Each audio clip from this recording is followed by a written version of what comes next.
Bom dia, Roberto. Tudo bem? Professora Roberta, tudo bom? Tudo. Ricardo, você é o moderador, não é isso?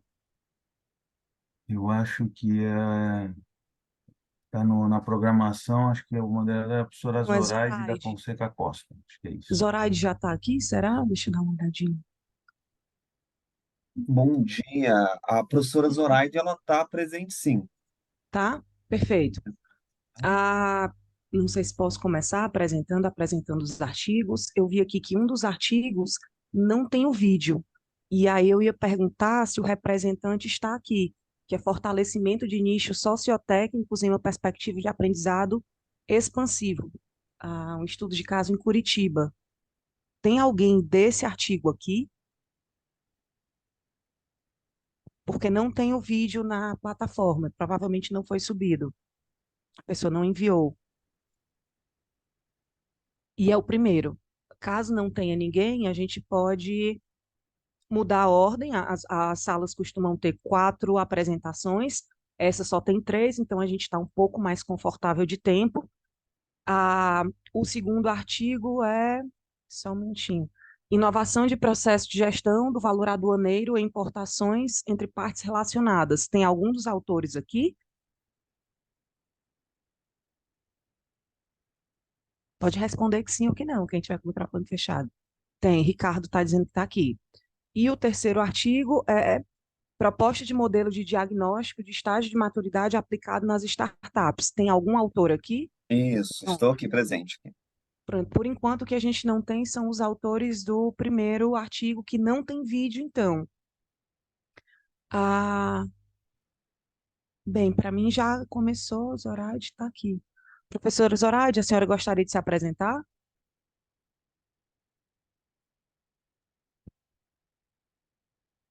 Hum, Ela está conectando o áudio ali. tá. Deixa Para eu... mim está aparecendo como mute ainda. Então, eu vou me apresentar e aí ela se apresenta na sequência. Eu sou a líder de sessão, meu nome é Roberta, eu sou doutoranda pela Universidade de Salamanca, e fui chamada para fazer essa parte em empreendedorismo, por essa sessão e mais algumas outras desde ontem. A professora Zoraide, deixa eu dar uma olhadinha no credenciamento dela, é da Universidade Estadual do Centro-Oeste, Unicentro, e vai fazer a moderação. Em princípio, nós nos apresentamos e entramos nos artigos, são 8 minutos de apresentação do vídeo, mais 8 minutos de discussão de cada um, e no final existe uma abertura para a discussão de todos. Claro, todo mundo aqui pode participar com contribuição para o trabalho do coleguinha, isso não é um problema. Considerando que o primeiro artigo ainda não chegou ninguém do fortalecimento de nicho, seria possível a gente começar com o vídeo Inovação de Processo de Gestão do Valor Aduaneiro em Importações e Partes entre partes relacionadas, é do Ricardo? Pode ser, Ricardo? Pode? Pode tirar o áudio, Ricardo, e falar. Tu não escuta? Tá, o teu áudio tá mute, o teu áudio. Alguém tá me escutando? Eu estou escutando. Tudo certo, Tá, Sim, a sim, gente não Roberto. escuta pronto. o professor Ricardo, acho que não estamos ouvindo. Então, calma, vamos aqui. Esse é o primeiro. Yeah. Deixa eu dar um compartilhar aqui.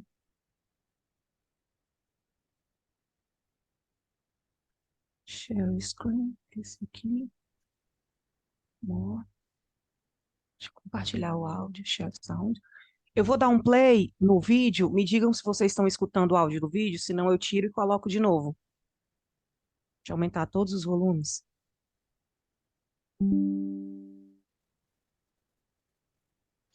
Bom dia a todos, meu nome é Ricardo Gonçalves, eu Escutam? sou professor Gente mestre escutando. Perfeito, de Roberto. pediatria na Mackenzie e o objetivo desse vídeo é falar um pouco do nosso trabalho que a gente vai apresentar no Congresso CMAD 2023 sobre o tema Inovação no Processo de Gestão do Valor Aduaneiro e Operações entre Partes Relacionadas. O trabalho foi desenvolvido por mim, também pelo professor Dr. Marcos Franklin, que foi o meu orientador. Então, o nosso trabalho aqui ele tem um enfoque aduaneiro, em logística internacional, em operações de comércio exterior, E ele vai colocar aí o Acordo de Valoração Aduaneira, né, que foi desenvolvido aí pela OMC, que tem uma abordagem de livre mercado, livre negociação, junto ao contexto mais globalizado de preços de transferências, né, desenvolvidos métodos pela Organização para a Cooperação e Desenvolvimento Econômico, conhecida como OCDE. A gente vai falar também aí na questão de operadores econômicos autorizados, como é o caso da Siemens Energy, né, que é a empresa que a gente utilizou para fazer esse trabalho, e as práticas que eles necessitam utilizar para controle, gestão e monitoramento das operações de comércio exterior. A metodologia utilizada nesse trabalho seguiu as diretrizes aí do Mackenzie, né, desenvolvida por Marcondes et al. E Van der Bosch em 2003 também. Então, o nosso estudo tem a natureza descritiva e a gente fez uma pesquisa de forma qualitativa com dados de natureza primária e secundária. O enfoque aí objetivo é uma melhoria na metodologia dos processos de controle nas operações de importação e comércio exterior. Trazendo um pouco do contexto, né, a gente vai trazer o enredo aí da globalização, né, desde que iniciou, e busca pela redução dos custos de transação, onde as empresas se estabeleceram com uma forma de governança hierarquizada. Dentro dessas estruturas, a gente vê que não tem uma negociação livre, né, porque são empresas que vendem dentro da própria firma, entre elas mesmas.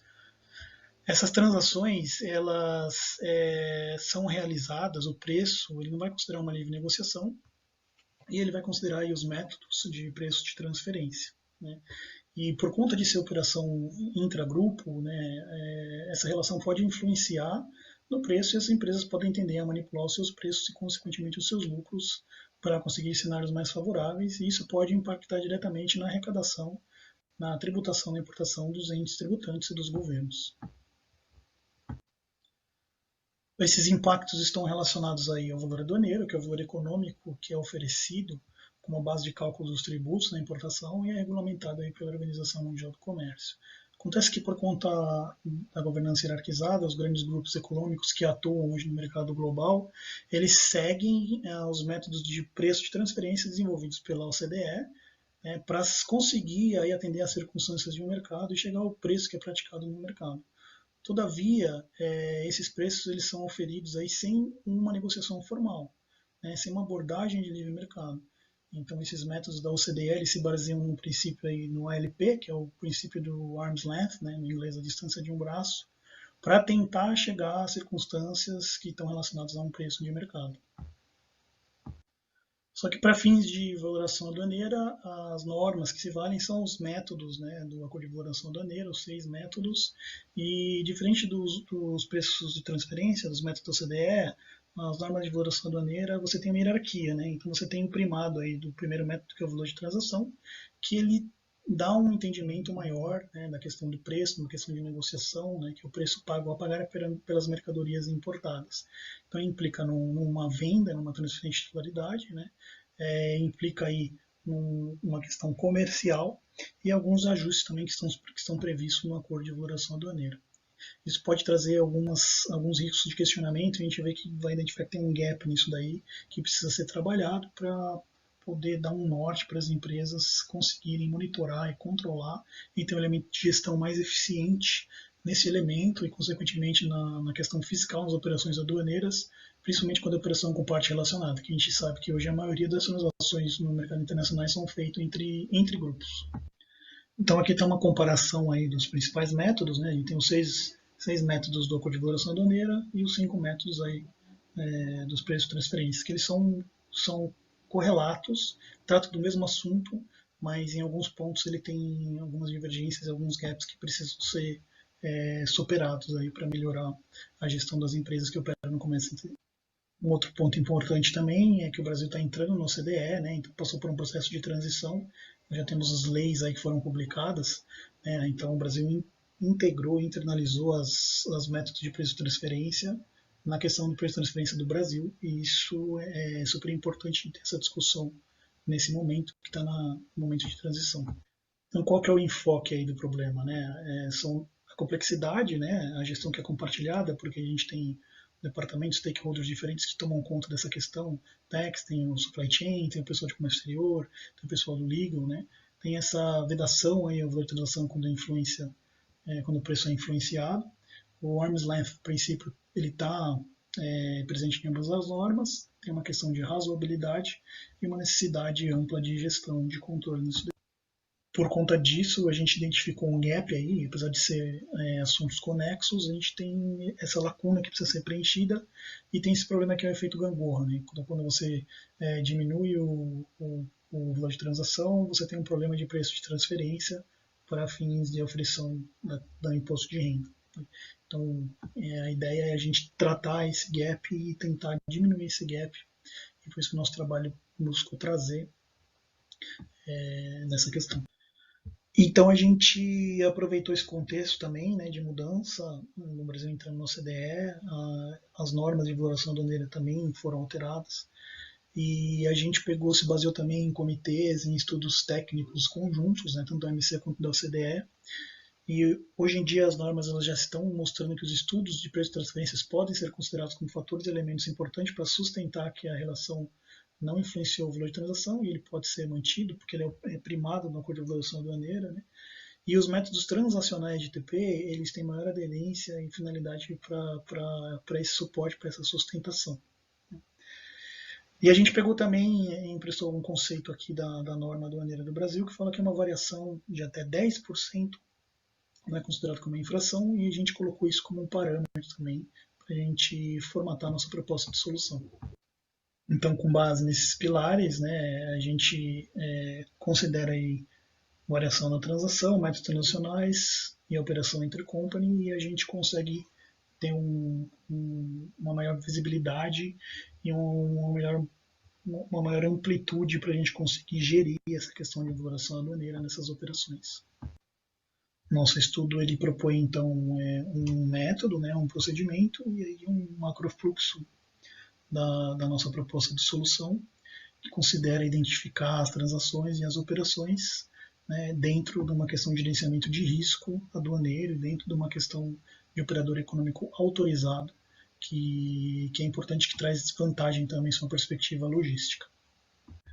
Isso colabora, né, e traz uma contribuição para melhorar a visibilidade na gestão das operações, né, processo e procedimento com caráter inovador do critério de valoração aduaneira, esse tipo de operação, diminui esse gap e a tensão entre as normas, traz uma visão mais holística também para a cadeia global e melhora a governança empresarial pelo incremento na gestão das operações de comércio internacional. Então é isso, espero que vocês tenham gostado e espero vê-los também no congresso. Até lá, um grande abraço.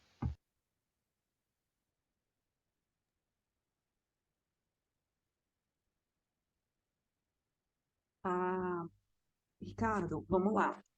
Você quer falar mais alguma coisa do seu artigo? Você quer que a gente... A professora Zoraide já consegue... Pronto, professora Zoraide. Tá no mute, professora. Tire do mute. Eu Pra... consigo ouvir. No começo não estava conseguindo, mas já deu certo. Mas deu certo ver a apresentação? Deu Pronto, a gente sim, deu, a consegui. gente começou do segundo artigo, porque dos 3 artigos, 2 têm vídeo, um não tem. Como ainda não tem autor do primeiro, a gente está indo no... A senhora quer fazer alguma consideração do primeiro artigo? Não, tranquilo. Eu até abri o artigo dele aqui, certinho, já tinha dado uma olhada. Está bem compreensível, assim, dá para ver que toda a entrevista que ele fez, né, com os stakeholders, e daí a apresentação dele também ficou muito boa, bem explicado.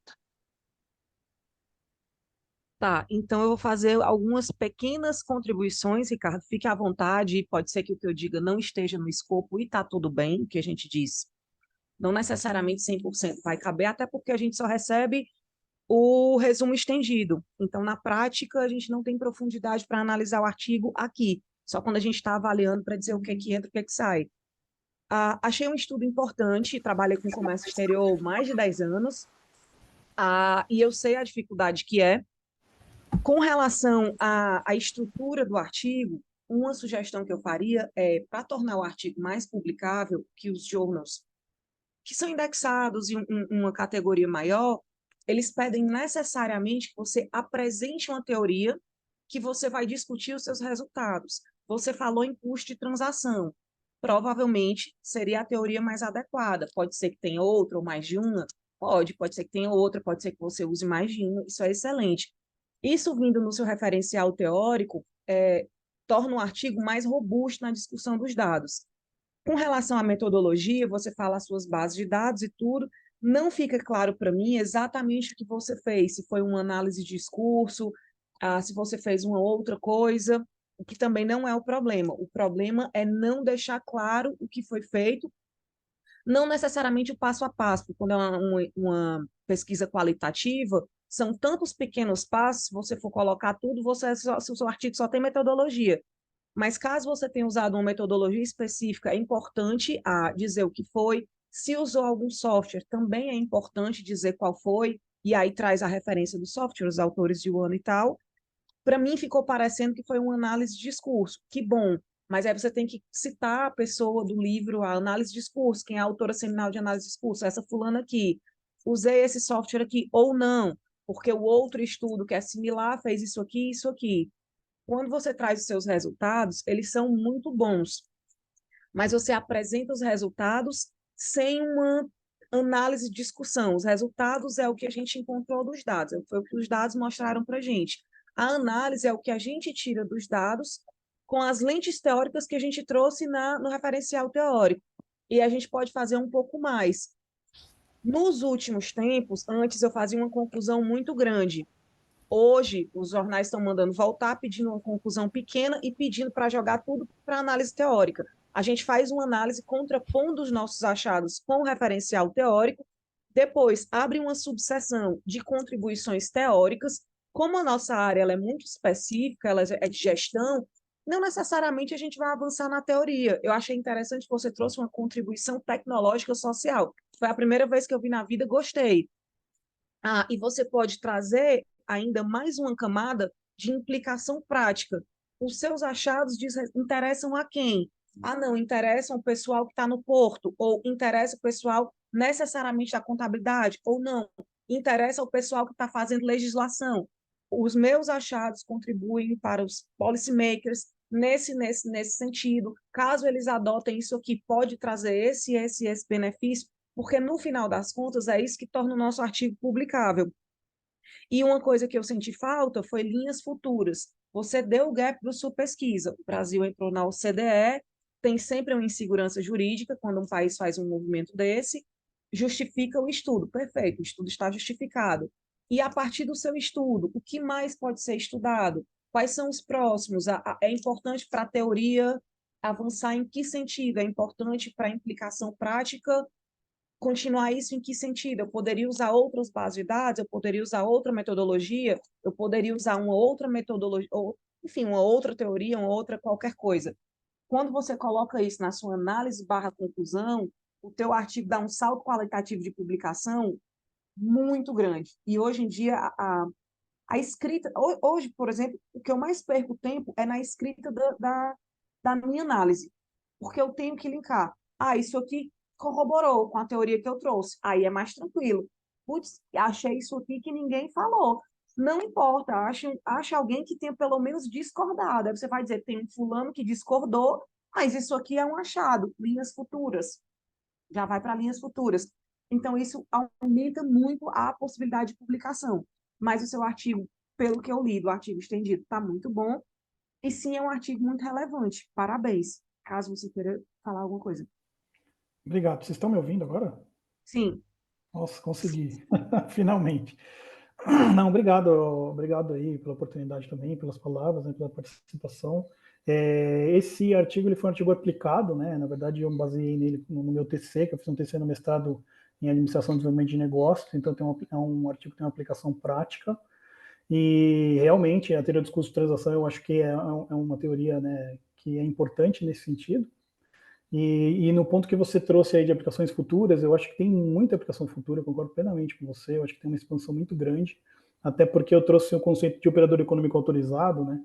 A gente trabalhou nesse conceito também do ISO 31000, que para gestão e para governança é bastante importante, só que eu foquei só em um elemento, né? Então isso pode ser, eu só foquei no elemento de valoração aduaneira, que é um elemento que tem essa tensão aí, né? Porque principalmente por causa dessas questões de stakeholders, eu acho que o comércio exterior como um todo, ele fica meio solto, né? Porque você tem um monte de stakeholders, você tem logística, você tem legal, você tem tax, você tem governança, você tem pessoal de finance e no final das contas não tem dono. Então eu achei, obrigado pelos pontos, eu concordo plenamente. Obrigado aí também pela colaboração, né? Pelos pontos colocados. E eu acho que tem muita coisa a explorar mesmo, né? No sentido até de o que é interessante é que a gente desloca essa questão da ausência de negociação, ela é deslocada, né, das firmas, né, ou dos indivíduos, ela vai ter que ocorrer, só que ela está ocorrendo agora dentro do próprio governo, porque se você for ver aí, você está colocando o pessoal da aduaneira dentro da Receita com o pessoal do imposto de renda. E você tem que trazer as firmas para participar dessa negociação também. Então, pela estrutura hierarquizada, pelas questões de globalizações, a questão dos grandes grupos, né, das empresas multinacionais, não existe essa negociação como negociação de livre mercado, mas ela vai ser deslocada para um outro momento. Então, na verdade, como eles são assuntos conexos, né, eles se tocam no ponto de preço, lá por isso que a gente fez o efeito gangorra, assim, né? Eles se tocam no ponto de preço. E a nossa proposição é tirar da vertical, né, onde tem um ponto só de contato, e colocar na horizontal, onde você vai trazer mais atores aí para tentar de alguma forma equalizar esse problema e também em geral o ganho aí por ser uma empresa credenciada, por ser um operador econômico autorizado e num fator sensível que é o fator de preço, né? Então acho que tem bastante campo que dá para explorar, assim. Eu concordo plenamente com você. Agradeço também esses pontos. Não, e quando tem um movimento econômico grande, largo, como esse da entrada do Brasil na OCDE, geram muitas incertezas. Eu trabalho com startups há muito tempo, em ecossistemas empreendedores. Então, assim, tem um novo marco das startups, Exato. certo. Só que, e não é mal escrito, é muito bem escrito. Só que toda a legislação, ela possui pontos cegos. Exato. E nos pontos cegos, o que é que eu faço? Isso, Quem legisla? O concordo. Estado Exato. pode entrar? ICT. Certo, a ICT pode fazer. Ai, meu Deus, não tem ninguém qualificado aqui dentro para fazer isso. Porque as ICTs públicas, pelo menos, tem 2 ou 3 advogados que são AGUs, que tratam de terceirização. Eles não tratam especificamente de propriedade intelectual. Quem vai Sim, fazer isso? exatamente. Conceito E de esse ponto... jurídica. Desculpa. Opa. E esse ponto é exatamente, né, isso tem em todos, né, assim, os conceitos, os critérios, as discussões, e nesse ponto também, porque justamente essa questão de razoabilidade, como são normas diferentes, mas que tratam do mesmo assunto, a norma ela foi alterada, a norma de TP, o Brasil mudou a norma de preço de transferência dele, né, e a norma de valoração aduaneira também mudou ano passado. Só que esse ponto não foi sanado. A Receita Federal do Brasil, ela ainda vai, numa perspectiva fiscalista, falar assim, não, você tem que provar para mim que não houve, que a relação não influenciou no preço, mostrando que houve negociação, mostrando a comunicação da negociação, quando isso não existe, né, dentro desse universo que a gente vive hoje, né, nessa estrutura hierarquizada, né, para reduzir os custos de transação. Então ainda tem esse gap ainda existe. Uma coisa que melhorou, na época eu trabalhava na UFC, na Universidade Federal do Ceará. O que que a gente fez? A gente pegou o conjunto de legislação antigo que interessava especificamente para ICT, cortou os trechos, pegou a legislação nova, o que dizia que ou passava por cima, ou que negava, ou que reverberava aquilo ali. Está aqui o texto antigo, está aqui o texto novo. A gente fez em formato de tabela para ficar mais fácil de compreensão, e a gente até publicou um artigo, eu acho, na época. Esse aqui é o antigo, esse aqui é o novo, e fez uma terceira coluna para dizer, de forma compreensível para quem não é do direito, o que é que isso significava. Agora pode-se fazer assim. Aí colocou mais 2 colunas, pontos positivos e ponto negativo. Positivo era onde você poderia avançar e quem você poderia procurar para lhe socorrer, e o ponto negativo eram as dúvidas restantes que não estão respondidas, seguem não respondidas por lei nenhuma, e qual a possível consequência disso. Mas nessa época eu publiquei com o povo do direito. Isso seria legal, porque é importante para quem está fazendo política pública, porque às vezes quem está aqui, ela só tem essa visão, quem está dentro de um ICT só tem essa visão, quem está dentro do Siscomex só tem a visão do Siscomex, quem está exportando, a velocidade que o mercado precisa de resposta é sempre maior do que o poder público e a pesquisa pode responder, então sempre tem essa balança dos pratinhos ficarem rodando. Mas é muito bom o seu artigo, eu acho que talvez uma tabela dizendo isso é o que estava, isso foi o que se renovou, isso aqui é o que entendemos. Pode ser muito bem visto em termos de publicação. Pode ser um adicional legal. E o enfoque que a gente tentou trazer, né, até nessa questão do EA, é essa questão de gerenciamento de risco, né? Você tem que ter um procedimento de gerenciamento de risco e você tem que apresentar ele para a Receita Federal do Brasil todo ano, para você ser considerado um parceiro confiável. E nesse elemento, justamente por conta desses gaps, você fica difícil você trazer uma estratégia. Então, por isso que a gente tentou sanar, trazer um método, né, assim, que a gente consiga, de alguma forma, aplicar, aproximar as normas, trazer uma metodologia, um procedimento para a gente conseguir gerir a valoração aduaneira. Perfeito. Muito bom o seu artigo. Muito obrigado. Ah, professora, a senhora quer fazer mais alguma consideração? Não, não, obrigada. Fábio, André, vocês querem dar alguma contribuição? Eu fiquei só, queria se o Ricardo pudesse contribuir, pudesse detalhar um pouco mais o uso da nova economia institucional, né? Onde você viu elementos para poder trabalhar com o artigo, e acho que é um, ainda é um conceito já de 50, né, mas super importante e cada vez mais atual, né, não, nessa economia de vários agentes, né, de, de interesses, de especificidade, bom, tem vários conceitos importantes, né. Exato, esse é um ponto também que dá para a gente desenvolver em cima desse trabalho também, né? Porque como a gente fala de custo de transação, quando a gente fala de regulação, a gente está colocando aí no caso de comércio internacional, OMC, que está lá numa coisa mais antiga, né? E a OCDE está mais nessas teorias mais novas, né? E é justamente esse é o contraponto, né? Então é um choque de conceitos aqui. E isso ele se reflete, tem que se refletir de alguma forma nas normas, porque tem que ficar claro para quem segue as normas, né? Tanto para cumprir com a questão logística, com a questão fiscal, com a questão aduaneira, com a questão tributária, quanto para cumprir também com a questão de conformidade, de compliance, né? Que hoje é uma coisa que é muito importante também, né? Então, eu acho que nessa linha, que tem conexão total aí, né, com essas questões econômicas, eu acho que essas questões de regulações precisam ser bem direcionadas, porque toda a questão está em torno disso, né? Quem regula o comércio exterior, né? Agora a gente tem algumas entidades, né? O OMC da ONU, né? E agora a gente tem a OCDE também, que tem uma abordagem mais atual, vamos dizer assim. Perfeito. Mais alguma colocação? Só parabenizar o Ricardo aí pelo trabalho, acredito que foi bem contextualizado, apesar de não ser muito da minha área ali de pesquisa e tudo, mas foi muito bem explicado aí. Parabéns, Ricardo, pela apresentação. Obrigado a todos, estou à disposição de todos aí. Muito obrigado pela oportunidade. Então, eu vou passar para o próximo artigo, que seria o terceiro, que é o que tem o vídeo. Antes disso, eu queria dizer para vocês que eu coloquei uma mensagem no chat, que para vocês avaliarem a sessão. São 2 perguntinhas só e é muito importante que vocês preencham, tá bom? Deixa eu compartilhar agora a tela do próximo. Calma, onde está a tela do próximo?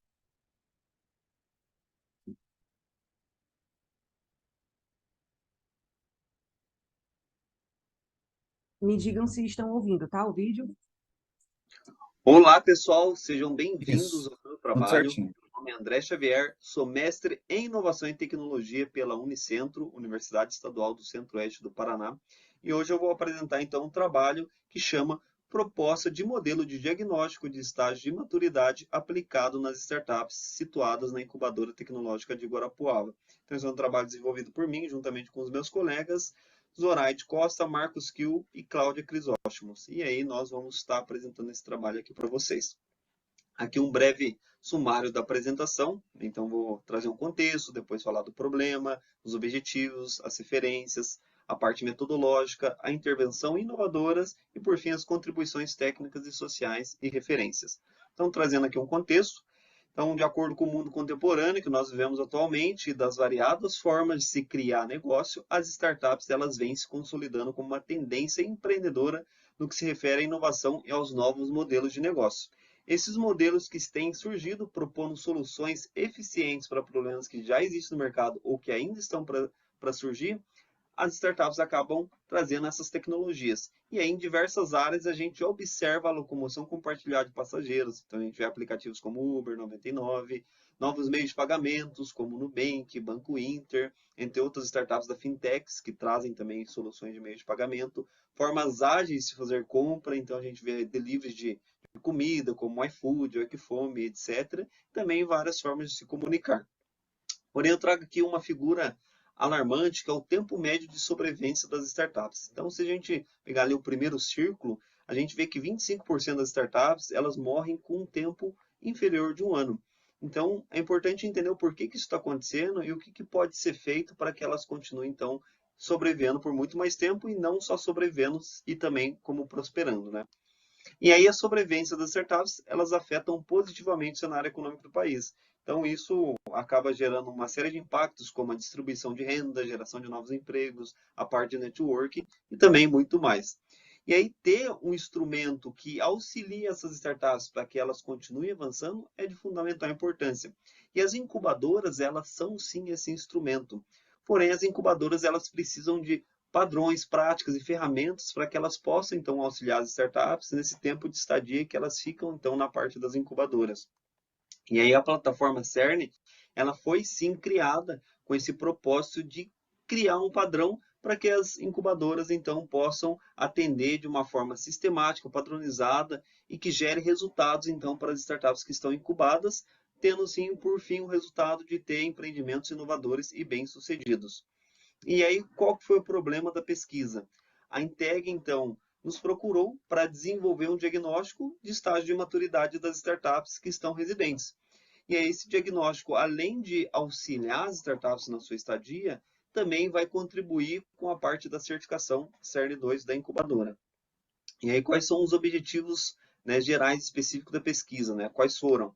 Então, realmente, propor esse diagnóstico para que a gente, então, possa aplicar nas startups, entender os níveis que elas estão atualmente de negócio, se elas estão no nível avançado, intermediário ou, às vezes, iniciante, e também saber o que elas podem fazer para continuar melhorando, né? Identificar os pontos fortes e de melhoria dessas startups.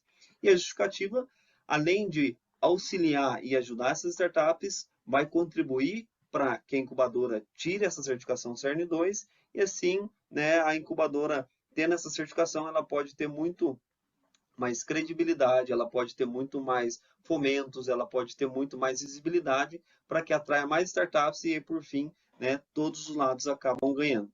E aí eu vou trazer aqui um pouco do referencial teórico utilizado. Abordei muito sobre a questão de inovação em startup, trazendo um pouco do conceito de inovação, que a inovação ela tem um impacto sim na parte do capital, do caso contrário seria então invenção. E aí essas inovações elas vão estar muito ligadas às tecnologias, às gestões, processos de negócio, enfim, né? E aí eu gosto de trazer aqui dois conceitos de o que são startups, né? Um do Steve Blank, que é uma organização formada para buscar um modelo de negócio escalável, repetitivo e lucrativo. Então a startup tem muito essa pegada de ser algo escalável, ou, né, uma startup, ali, de acordo com o Eric Ries, é uma instituição humana projetada para criar novos produtos e serviços sob condições de extrema incerteza, ou seja, né, é um cenário totalmente imprevisível, pode dar muito certo ou como pode dar muito errado. Então, são duas grandes referências aí nesse quesito de startups, né? E que trazendo um pouco sobre o conceito de startup enxuta ali do Eric Ries, que é você ter uma ideia, construir, gerar um MVP, medir, ter dados, aprender o mais rápido possível, e aí você repete esse ciclo, né? O famoso MVP, coloca, testa, mede dados, aprende, vai criando. Então não existe tempo para algo perfeito, né? Mas sim coloca em prática e vai gerando dados e melhorando no decorrer com o tempo. E aí, as fases das startups elas podem ser divididas em ideação, operação, tração e escala. E aí são alguns estágios, né, que a gente divide para entender o momento da startup e o nível que ela está. Aqui eu trago um referencial sobre as incubadoras, que são ambientes projetados para que as startups possam crescer com tranquilidade e segurança. Falo também sobre o CERN, que busca realmente proporcionar maturidade às incubadoras, trazendo uma série de práticas. Então, as incubadoras são sim certificadas e passando por um processo de auditoria. E aí o CERN tem 4 níveis, né? Então, cada nível vai exigindo mais prática e responsabilidade da incubadora. E aí, sobre os modelos de diagnóstico que a gente pesquisou, então, tem uma série aqui de diagnósticos, né, que depois a gente pode compartilhar com calma com vocês. E a ideia realmente foi montar um diagnóstico personalizado. Então, né, o nosso universo de trabalho, da parte metodológica, são 6 startups situadas na incubadora. A parte da pesquisa foi quantitativa, da gente aplicar questionários para coletar informações para que se coloque nesse diagnóstico. Aqui a gente dividiu de acordo com algumas áreas, então, essas já foram as áreas do diagnóstico criado. Aqui, de acordo com a média que essa startup ficava, ela ficava num conceito ali de semente, produto ou mercado, né? Então a gente identificava o estágio da startup. Aqui vocês podem ver o diagnóstico de como que ficou. E aqui já é a parte da intervenção inovadora, né? Após a gente ter aplicado esse diagnóstico, a gente gerou uma média para cada startup em cada área, e aí a gente poderia classificar e orientar startups em alguma dessas áreas nichadas, né? Então, avançando aqui um pouco. Então, de acordo aí com alguns resultados que a gente teve, então cada startup teve um gráfico personalizado, e aí como vocês podem ver ali, a gente tem os pontos fortes da startup que a gente identificou, nesse caso, gestão de inovação e tecnologia, os pontos de melhoria comercial e venda, e a média única, né? E aí classificação da startup, o estágio mercado ali. E aí, baseado nisso, a incubadora ela já vai ter um norte ali necessário para que possa orientar a startup. E a gente aplicou, então, para as 6 startups que estão incubadas, e aí, aqui é uma média para incubadora basear de acordo com todas as startups, para criar novas ferramentas e mecanismos. Vou dar uma palestra sobre determinado assunto nesse sentido. E aí, a contribuição técnica e social foi que realmente a gente conseguiu criar esse diagnóstico que medisse o nível exatamente da startup e também ter contribuído, então, com a parte dos requisitos da certificação CERN 2 da incubadora. E aqui estão as referências utilizadas nessa apresentação. Agora, nós abrimos espaço a dúvidas e desde já agradecemos muitíssimo a sua atenção. Muito obrigado. E é isso aí, pessoal. Professora Zoraide, a senhora quer fazer alguma colocação? Só um parênteses, a Zoraide, ela é minha coordenadora desse projeto, Ah, então tá, então E é vamos lá, é professora. minha orientadora, né? Vamos lá, E é Zoraide. isso, orientadora do André no mestrado, e o André foi assim um achado, né? Aquelas orientações, quando o orientando tem dúvida do que fazer, a gente acha rapidinho para ele. Então, e o André, ele deu um passo, que foi fazer essa pesquisa, né, que auxiliou ele, inclusive, a estar no mercado de trabalho hoje, na questão das startups. E aí, o bom é que a Roberta, né, como ela falou, ela tem uma boa experiência nisso, ela pode nos ajudar aí, né, André? Até mesmo nessa Com certeza, com questão do certeza. nosso Já vi artigo, ela né? falando do gap ali, do marco legal das startups, já fiquei com o ouvido atento ali. E nessa continuidade, que o André quer dar continuidade aí nesse Exato. trabalho. Obrigada, Roberta. Nada. Então vamos lá, vou fazer uma colocação e depois abro para o Fábio e para o Ricardo, tá? De novo, são colocações, algumas podem ser pertinentes, outras não. Com relação ao referencial teórico, o que eu senti no seu artigo foi que ele tem um nicho muito prático, o que não é ruim, porque nós da academia, a gente tende a olhar, é muito prático, tem que ser mais acadêmico, tem que ser para quem? Qual é o seu objetivo? A professora Zoraide acabou de dizer que você usou isso para entrar no mercado, tá excelente, tá lindo, tá maravilhoso. É isso, depende do seu objetivo. Quando você traz o Eric Rice, tudo são best-sellers. Caso você queira publicar o artigo, o que é que você pode fazer também? Pega um pessoal novo, da academia mesmo, vai na Scopus, Web of Science, vê quem que está com um conceito de startup um pouco mais acadêmico. Porque todo mundo bota uma vírgula e cria um novo conceito. Dá para pega um de 2023, uma coisa que eu costumo fazer para calibrar os meus artigos, porque eu também sou muito executiva, é referencial teórico.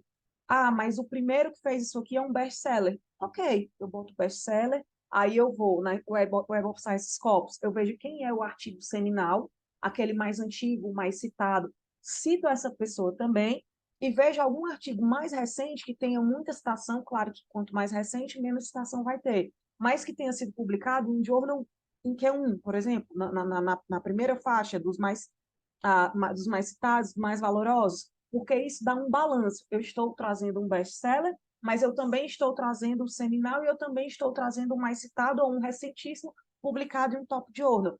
Isso já dá aquela balanceada no teu referencial teórico. Por exemplo, eu não sei qual teoria você usou, foi a mesma coisa que eu falei para o Ricardo. Para tornar o artigo mais publicável, é bom que na seção de referencial teórico você coloque uma subseção da teoria pura. O que você está usando aí? Você poderia, assim, na minha opinião, você poderia usar a teoria dos stakeholders, focar nas aceleradoras, que foi o que você estudou, você poderia, caso sejam instituições mais públicas, poderia trazer a teoria institucional e poderia trazer, por exemplo, a teoria de redes e buracos estruturais.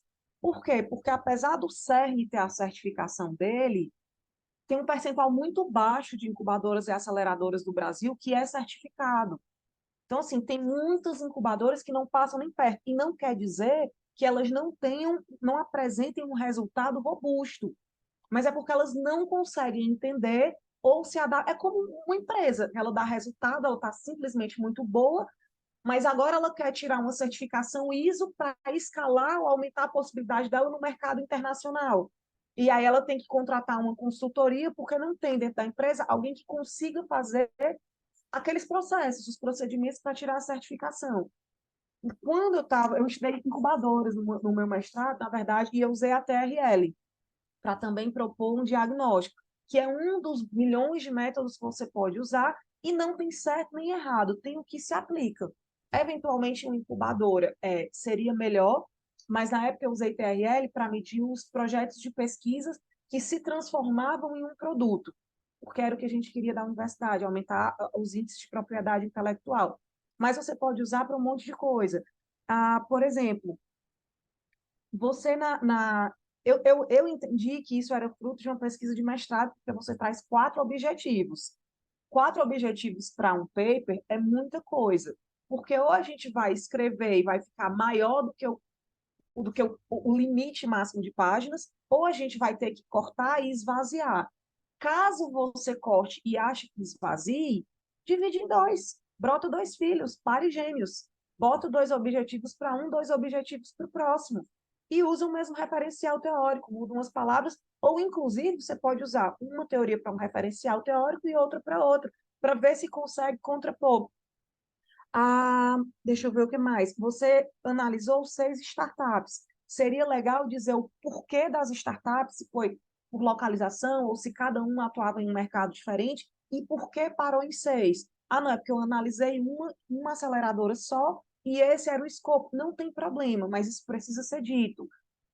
Ou, sei lá, tinha 12, mas a gente parou em 6 por algum critério. Pode ser o critério da saturação, pode ser o critério da acessibilidade. Não tem problema, só que isso tem que ser dito e referenciado. Usamos o critério da saturação porque o autor tal do ano tal diz isso aqui, os discursos começaram a ficar repetitivos, então achamos que era isso. Ou 6, porque era o número total da incubadora. E dá linhas futuras também. A nossa consultoria gerou isso aqui, mas olhamos para esse problema com base na teoria institucional. Seria interessante que alguém olhasse com base na teoria de redes e buracos estruturais, ou de sistemas complexos adaptativos, que é uma teoria muito recente. Na verdade, a teoria é mais ou menos de 1990, só que ficou ali na gaveta e o povo está revisitando do ano passado para cá, que é a parte da não linearidade, de que uma estrutura não se comporta necessariamente como a outra, porque existem elementos estruturais específicos e idiosincráticos de cada um, que é o que a gente tem no Brasil. Nós nunca seremos um país homogêneo. Então, é uma teoria muito boa e muito nova, está sendo revisitada. Então, assim, tenho visto crescendo os números de artigos com essa teoria. Poderia ser interessante para você, até para puxar os seus resultados. Mas os meus resultados são muito práticos. Mas você pode botar uma contribuiçãozinha teórica. A gente veio que a teoria institucional veio até aqui. Então, para os nossos objetivos, essa teoria não responde. Já essa teoria responde o objetivo 3. Quando você faz essa discussão com os seus dados, a sua chance de publicar é muito maior. E aí, na conclusão, você dá o resumo. Os nossos objetivos foram esses 4. O primeiro foi respondido dessa forma, o segundo dessa, o terceiro dessa, o quarto pode não ter sido respondido e gera essa linha futura de pesquisa. O conjunto da obra é que as teorias que nós usamos, elas são suficientes até aqui, ou o seu uso individual não é aconselhado integrado para sugestões de pesquisas. Claro que a gente sempre vai botar, usamos qualitativo, sugerimos o estudo quant, usamos para aumentar a amostra, mas sempre tem que ser um pouco mais na conclusão. A gente tem que botar linhas futuras um pouco mais robustas. Olha, a gente viu que, ao se tratar de aceleradoras, usam mais essa teoria, e no nosso apurado a gente viu que essa outra teoria teria uma perspectiva melhor. Como foi feito o estudo qual, sugerimos quant, e já aponta a metodologia. Eu passei um tempão, quase um ano com um capítulo de uma tese, com uma base de dados sensacional, que não rendia para mim. E eu não estava entendendo por que não rendia. Depois eu entendi. Massacraram os dados para dar uma normalizada, destruíram o negócio. Só que eu não tinha mais tempo para ir para outro lugar. O que é que eu fiz? Ok, a covariância, o VIF estavam altíssimos. Eu não consigo, por aqui, é como se todos os conceitos significassem a mesma coisa, que dentro da teoria que eu estava usando, tal, até poderia, mas as relações não eram lineares. Achei duas metodologias, que eram o MCA e o POSI-7 QCA, estou usando junto. Vou despachar o artigo. Então, às vezes, você tem uma teoria perfeita, uma base de dados perfeita, uma pesquisa perfeita, mas a metodologia te compromete e joga os teus dados para baixo. Às vezes é a base de dados que não dá, às vezes o lugar que está pesquisando está errado, às vezes eu pesquisei com essas startups. Você fez entrevista, você pegou relatório, é muito importante que isso esteja elucidado no passo a passo. Ou, a nossa avaliação foi só por relatório. Sugiro colocar uma entrevista, não só das pessoas que compõem a startup, mas das pessoas que compõem a aceleradora, para ver se de repente o que está faltando aqui não é a readiness to collaborate. É uma merda, tá muito tempo fora. Faltam as palavras. O que falta para essas startups alcançarem outro nível? Ok, eu diagnostiquei. E agora, qual é o próximo passo? Seria bom, aqui seria inclusive uma linha futura. Nós conseguimos dar o diagnóstico. Seria muito bom que houvessem outros estudos para dizer o próximo passo. Ainda que o próximo passo seja fazer um guia, um guião, um manual de boas práticas. Perfeito, a nossa área é gestão. A gente não tem que, sabe, dar uma nova teoria a cada artigo. A gente tem calma, a gente chega lá. Um guia de boas práticas também serviria para o Ricardo. Opa, peraí, tá, chegou aqui, eu tenho 50% das minhas startups nesse estágio 2, mas eu queria muito que elas estivessem já no 3 ou 4. Qual é uma boa prática para eu acelerar isso aqui? Expandir o estudo para criar um guia é uma contribuição, é uma implicação teórica, é um resultado futuro que você pode sugerir. Então, assim, é só as contribuições que eu estou dando, é mais no sentido de depois você analisar o que lhe cabe, que eventualmente eu posso estar falando de uma coisa que não esteja no escopo, e ver o que cabe melhor no seu artigo, que conjuga melhor com o que você está fazendo, caso você queira uma publicação acadêmica. Roberta, não, disso aqui eu quero tirar alguma coisa que eu venda e ganhe dinheiro, é para consultoria. Vai para o guia de boas práticas, desenvolve e vende. Ponto. E não tem certo ou errado, são dois caminhos, que é o que eu digo para os meus alunos de tecnologia. Vocês podem ser acadêmicos incríveis, vocês podem ser donos de empresas incríveis, e vocês podem trabalhar para os outros ou freelancer, e todos os resultados são bons. Vocês não têm que se medir pela régua dos outros. Ponto. Então, eu achei o artigo muito bacana, muito bem elaborado.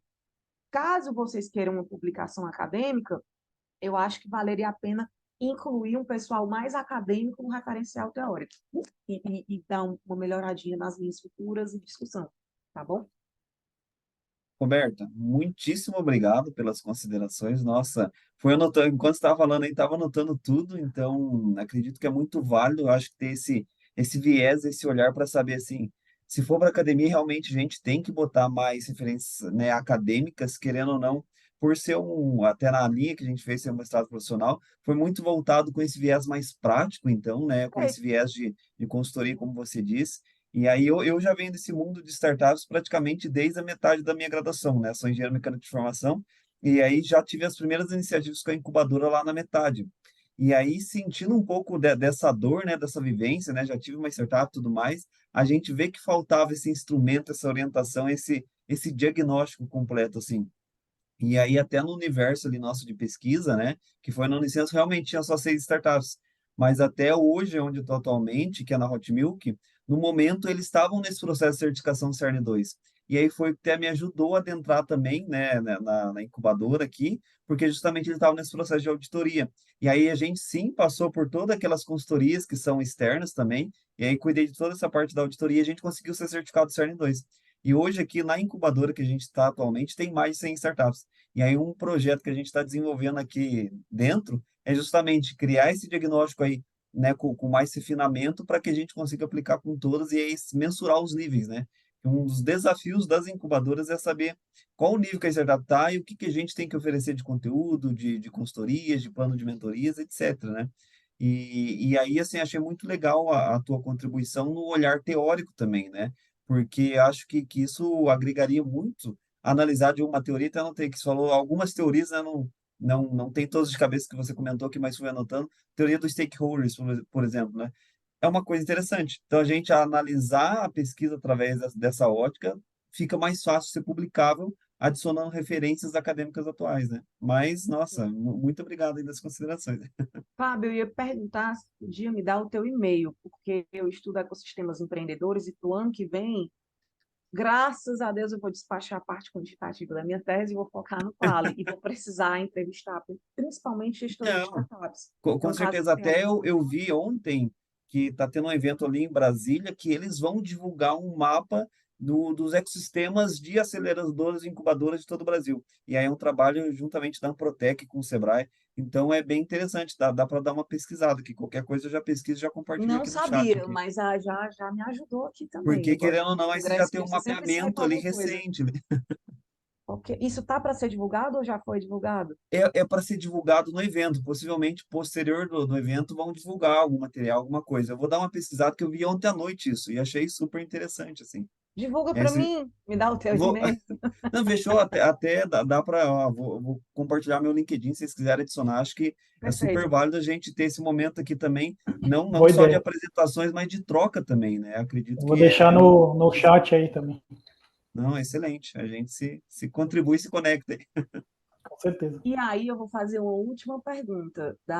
Dos artigos que tem aqui, ficou faltando fortalecimento de nichos sociotécnicos em uma perspectiva de aprendizado expansivo. Tem algum autor aqui?